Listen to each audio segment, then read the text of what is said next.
በሚገርም ሁኔታ ወይዘሮ ዝናሽና ፋንቱ ተፋጠው ይገኛሉ። ዶክተር ፋኑኤልና ሀምላልም እንግዲህ የውሸት እንደሆነ እናትህ እንዳትሰማ እያለች እያለ እናትየው ትሰማለች። እናትየውም እስከ ዛሬ ድረስ ለዋሸኸኝ እናቴ ብለ እንዳትጠራኝ በማለትም እየተናገረች ይገኛል። ሆኖም እንግዲህ ወይዘሮ ፋንቱና የዳጊ አባት እንግዲህ ፍቅር ፍቅር እያሉ ነው። የዳጊም አባት ፎንቃ ገብቶለታል። ሪችም እንግዲህ በሱስ ውስጥ ተሰምጣለች። ሆኖም እንግዲህ ዝናሽም ጩናን ከዳግም እንድትርቅ አስጠንቅቋት ትገኛለች። ሰላም ሰላም! ውድ የተከበራችሁና የተወደዳችሁ የማራኪ ቤተሰቦች ሰላማችሁ ባላችሁበት ዓለም ዳርቻ በጥፍ ብዝት ይበልላችሁ እያልኩኝ ዛሬም ቀጣዩን ይዤላችሁ ቀርብ ያለው እስከ መጨረሻ እንድትከታተሉኝ ስል በአክብሮት ጋበዝኳችሁ። ስለምትከታተሉም ከልብ እያመሰገንኩኝ በባለፈው ክፍል ላይ እንግዲህ አቶ ሌኩን ተደብድቦ ወደ ቤት እንደመጣ ተሰብስበው ነበረ። ሆኖም ደንግጠው ማን ነው እንደዚህ የደበደበ ብለው ገና ሲጠይቁት ናሆምም ይሄ ኤርሚያስ ነዋ የደበደበው ብሎ ሲልም ኤሚ እጅግ ደንግጧ በፍጹም ኤርሚያስ እንደዚህ አያደርግም ኤርሚያስ አይደለም ብላ ስትልም ኤርሚያስ ነው ብሎ ሲልም እንግዲህ ኤርሚያስ አይደለም አቶ ተሰማ ነው ብሎ ሲናገር ናሆሚ እራሷን እንደሳተች ነበር ክፍሉ የተጠናቀቀው። ሆኖም እንግዲህ ናሆሚንም ውሃ ሰጥተዋት ከነቃሽ በኋላ እያለቀሰች እንዴት አባዬ ያን ሁሉ ውለታ እረስቶ እጁን አንተ ላይ ሊያነሳ ቻለ? እንዴት ይሄንን ያደርጋል? በማለት እጅግ ስሜታዊ ሆና እያለቀሰች እየተናገረች ነበረ። ሆኖም እንግዲህ ያንን ነገር እንዴት እንደዚህ ያደርጋል እያለች ብትናደድም ምንም ነገር እንግዲህ ማድረግ አልቻለችም ማለት ነው። ሆኖም ራሷን ስታ ከነቃችን በኋላ እጅግ በጣም ተናደዋል ማለት ነው። ኤሚም እንግዲህ እንዳለችውም ኤርሚ አያደርገውም እንዳለች ኤርሚያስ ይህንን ነገር አላደረገም ማለት ነው። ወይዘሮ ዝናሽም እንግዲህ በባለፈው ጠበቃው መጥቶ ጩና ዱርዬ እንደሆነች እና ሌባ እንደሆነች ስለነገረ እንግዲህ ወይዘሮ ዝናሽም ከአምላክ ስልክ ትደውልና ለጩና ትደውልላታለች። ጩናም እንግዲህ እጅግ በማፈር እንዳማች ስታናግራት እሷም ምን አይነት ሌባ ነሽ? እንዴት እንደዚህ ልጄ ላይ ብላ እንግዲህ ከልጄ ጎን እንድትርቂ ላስጠነቅቅሽ ነው የመጣሁት ብላ ትላታለች። ከዛም በኋላ እሷም ዳግም ነው እንደዚህ ሴት እንደሆን ያደረገኝ፣ በፍጹም ከዳግም ወዴትም አርቅም ብላ ትላለች። እንግዲህ ያንን ነገር ካለችም በኋላ ምን እየተከሰተ ነው ያለው በማለትም እንግዲህ ያለውን ነገር ያወራሉ ማለት ነው። እንግዲህ ያንን ነገር ሁሉ ካወሩም በኋላ ምን ካለቻት በኋላም ስንት ብር ልስጥሽ ብላ ትላታለች።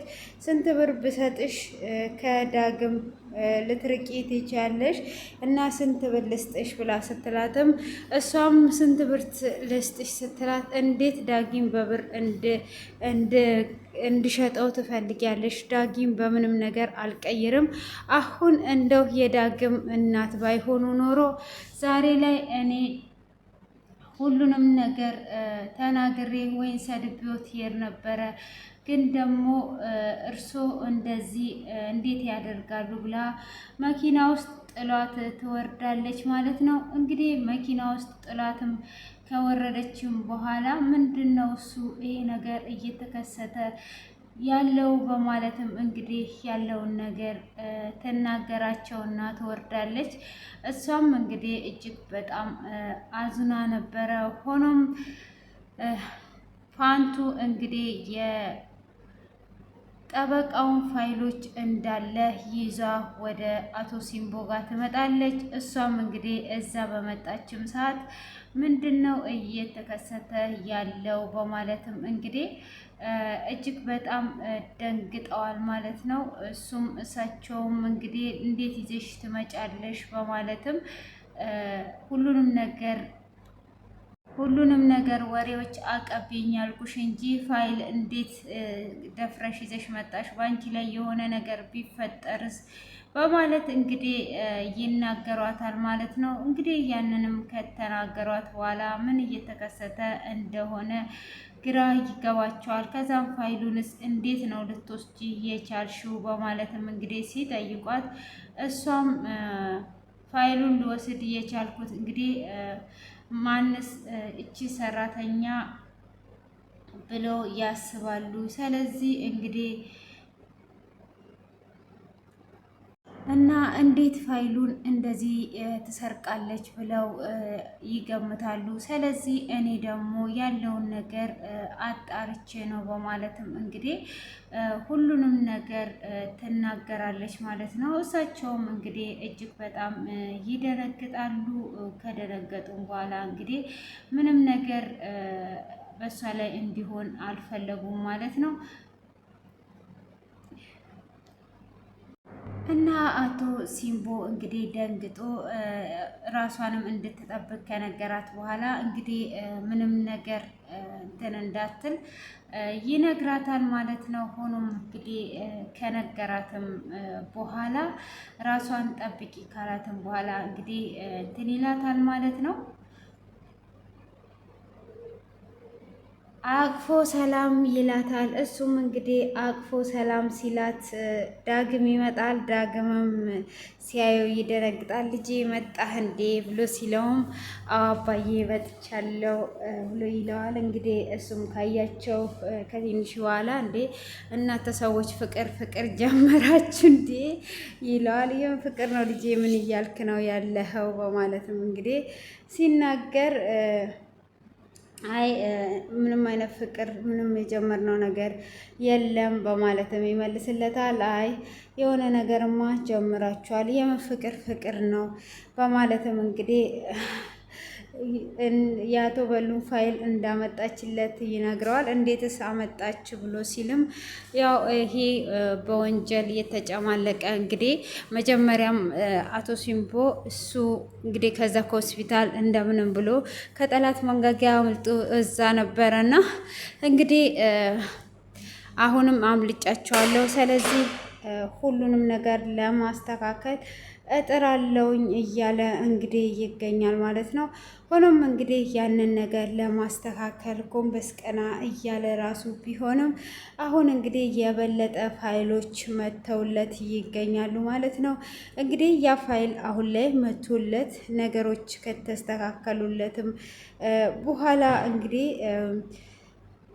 ፋይሎቹ ከተስተካከሉለት እንግዲህ ሁሉም ነገር ይስተካከላል ማለት ነው። እና ባለው የአቶ ሲምቦ ያየዋት ቀን ነው የወደድኳት። እንዴ አርጅቶ መጋባት አለ እንዴ? ጎሹ ሀደ እንዴ ዛሬው እንኳን ቋንቋ መቀየጥ አለበት። ምንድን ነው እሱ? ቆይ ካረጁም በኋላ ፎንቃ የሚሉት ሰውዬ አይጠፋም ማለት ነው። ይህ ፎንቃ የሚሉት ነገር አለ ማለት ነው። ወይ ጉድ ጉድ ጉድ ጉድ እኮ ነው ጉድ ጉድ ነው ጉድ ነው። መቼም የማንሰማው ነገር የለምና እኔ እንደዛ ፎንቃ ገብቶ ወይዘሮ ዝናሽ የወይዘሮ ዝናሽ ፎንቃ መቼም አይጠፋም አላለም ነበር። የወይዘሮ ዝናሽ ፎንቃ እንዴት ጠፋ? ወይዘሮ ዝናሽ ደግሞ ምን ነው ቂን ቂን አለች? ጩና ማትቀየር መስሏት ነው እንዴ? ዛሬማ ልክልካቸውን ነው መንገር ያለብን። ምንድን ነው እሱ እንደዚህ እንትን የሚለው? ጩና ደግሞ በቃ አይናፋር ሆነች። ወይኔ ከዛ ከድሩይነት ፍቅር ግን እንደዚህ ነው ማለት ነው። ፍቅር እንደዚህ ያደርጋል ማለት ነው። ኧረ ጥሩ ነው እንግዲህ የፍቅር ነገር እንደዚህ የሚያደርግ ከሆነ ጥሩ ነው። ግን በሽምግልና ፍቅር ይኖራል ብዬ አላስብም። እና ለማንኛውም ምንድን ነው እሱ ወደ ገደለውና ወደ ገዳደለው ስንገባ እንግዲህ ዶክተር ፋኑኤልና አምላል ደግሞ በቃ ሁልጊዜ ፍቅር ፍቅር ነው ውሸታቸውን ፍቅር ፍቅር። ከዛ እናትህ እኮ እውነተኛ ልጁ ለጂ ብላኛለች ብላ ትላለች። ከዛን ካደም ችግር አለው ለጂ ይላታል። እሱ አግኝቶ ነው። ከዛም ፊቷን ስትኮሰትር ጊዜ አይ ቅርታ አውቄ ነው ወሬውን ለማድመቅ ነው ብሎ ይላታል ማለት ነው። እንግዲህ ዝናሽ ማናት እቺ የፋኑኤል እናትም ትመጣና እንደተለመደው እንግዲህ ሰደብ ሰደብ ጠረቅ ጠረቅ ታደርጋቸዋለች ማለት ነው። እንግዲህ ጠረቅ ጠረቅ ስድብ ስድብ ስታደርጋቸው ማለት ነው። ከዛም በኋላ እንግዲህ እሷ ስምሽ ማን ነበር ብለው ሲሉ ስሜ ደስ ባሎት ጥሩኝ ቢያቆላጥሙ ምንም ቢል ስሜ ያማረ ነው ብላ ስትላቸው እንዲህ ሰደብሽ ነው እያሉ እንግዲህ እንደተለመደው ከዛም በኋላ ለምን ሰራተኛ አይቀጠርም ለዚህ ቤት በማለትም እንግዲህ ይናገራሉ እሳቸው። ከዛም በኋላ የምን ሰራተኛ ነው የሚቀጠረው? ሰራተኛ መቀጠር የለበትም እኔ እሰራለሁ ብላ አምላል በመልካምነት ስትል፣ ኧረ አንቺ ሚስት ነሽ አርፈሽ ተቀመጪ የልጄ ሚስት አይደለሽ እንዴ ብለው ይሏታል። እንዴ እማዬ እርስዎ ማምነው እንደዚህ ያሉ ከዛን ደስ ይላታል ምናምን ነገር ከዛን እንግዲህ አይ እንደዛ እንዳይሞቅሽ ብለው ይሏታል። እንግዲህ ለዶክተር ፋኑኤል ያጯትን ዶክተር ፋኑኤል እንግዲህ እምቢ ስላለ ዛሬ ላይ ደግሞ በሰራተኝነት ወደ ቤት ካመጧት በኋላ እንግዲህ እሷ ያልወለደችውን እሷ ወልዷ ልታሳይና ልቡን እንድትወስድና እንድትቆጣጠር እያደረጉ ይገኛሉ ማለት ነው። እንግዲህ ወይዘሮ የእሷ ስማ ነው ግን አልሰማሁም እኮ እስከ ዛሬ ግን ወይዘሮ ሮማን የለችም። ፋንቱ ግን ተቀላቅሏለች ለካ።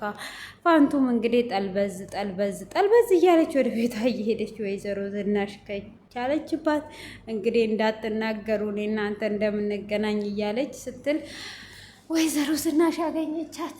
ቡና ባፈላ ግን እኮ ወሬው ደስ ይል ነበረ። ቡና አላፈላውም ኪሌ እየቀቀልኩ ነው ማለት ነው። እና እንግዲህ ወይዘሮ ዝናሽ እና ፋንቱ ተገናኝተዋል። ምን ይፈጠር ይሆን? እስከ ዛሬ የተደበቀችው ምን ይፈጠር ይሆን? ጩናን አጥቼ መኖር አልችልም ብሎ እንግዲህ ዳግም በደንብ ነግሯታል። ተቦሳቅሏል። ለካ ይሄ አርቲስት ስትሆኑ መቦሳቀልም ትችላላችሁ። ሳታስቡ መቦሳቀል ማለት ተጨማዷል ነው ወይስ መቦሳቀል ማለት መቼም መቦሳቀል ነው። ሌላ መቦሳቀል የለም አይደል እንዴ? እና መቦሳቀል ነው። እና ምን ሆነ ነው ስትለው፣ ወይ ጉዴ እንቅልፍ መጥቶ ነው ወይስ በሰላም ነው? አዎ በሰላም ነው። መቼም እንቅልፍ በሰላም ነው የሚመጣው። ጭንቅላቴ ላይ ለምን ወጣ እንቅልፌ? መቼም አናቴ ላይ ወጣ አይደል? እስቲ እንቅልፋችሁ ጭንቅላታችሁ ላይ ነው ወይስ አናታችሁ ላይ ነው እየወጣ የሚያስቸግራችሁ በጠዋት? ወይስ በሀሳብ ሄጄ ነው? ምንድን ነው እሱ? ተዘበራረቀብኝ እና እንዴት እየሆነ ነው ያለውን ነገር እስቲ ንገሩኝ። አናቴ ላይ ነው የወጣው ወይስ እንዴት ነው? እና ዳግም ከጩና ውጭ ተለይቼ መኖር አልችልም፣ የወደፊት ሚስቴ ናት በማለት ይነግራታል። እንግዲህ ወይዘሮ ዝናሽም በፍጹም እቺን ድርዬ አታፈቅራትም፣ ጠበቃዋ መጥቶ ሁሉን ነገር ነግሮኛል እንደሰረቀችው እና እሷ ሌባ ናት። በፍጹም አንተ ምንድን ነው እሱ የሚጠቅመክ ላይ መቼ ነው የምትወርቁ? መጀመሪያ ሀምላል ከዛን ነው ሀሚንን ከዛን አሁን ደግሞ ከሌባ ጋራ ልጅ ምን እየሆንክ ነው ያለው? አረ ወደ ጥሩ ሰፈር ሂድ ትለዋለች። ከዛን እሱም ደግሞ እኔ የሚጠቅመኝን አውቃለሁ ብሎ እንግዲህ አካኪ ዘራፍ እያለ ነው። ሆኖም እንግዲህ አባቱም እያጎረሰው ምናምን ነበረ። ብዙ ነው እኔ ዘለልኩት ማለት ነው። እና እያበላው እንግዲህ አባትየውም እንደ ዳነ እየነገረው ነው። በዛ ላይ ደግሞ ወይዘሮ ፋንቱን አግኝቶ ለምን ደህና አይሆንም? ደህና ይሆናል እንጂ ወይዘሮ ፋንቱን አግኝቶ ደህና የማይሆንበት ነገር ምን አለ? ወይዘሮ ፋንቱ እኮ መድኃኒት ናት አይደል እንዴ? እና እንደዛ ነው እላችኋለሁ የማራኪ ቤተሰቦች እና አበረታቱኝ እና ደግሞ እኔ ጩናና ዳግም ይጋባሉ ብያለሁ። እንግዲህ ዶክተርና ሀምላል ግን የሚጋቡ አይመስለኝም።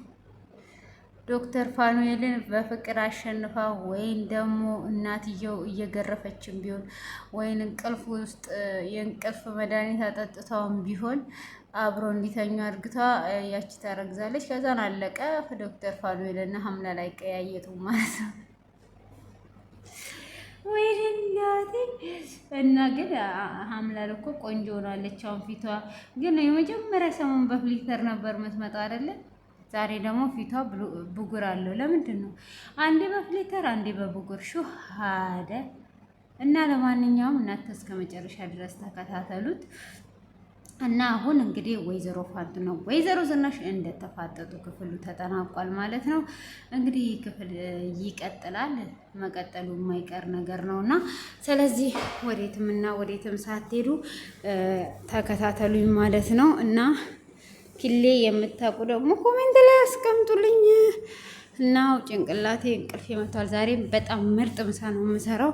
መብላት የምትፈልጉ መምጣት ትችላላችሁ ማለት ነው። እሺ እና መልካም ቀን ተመኘውላችሁ። ባይ ባይ።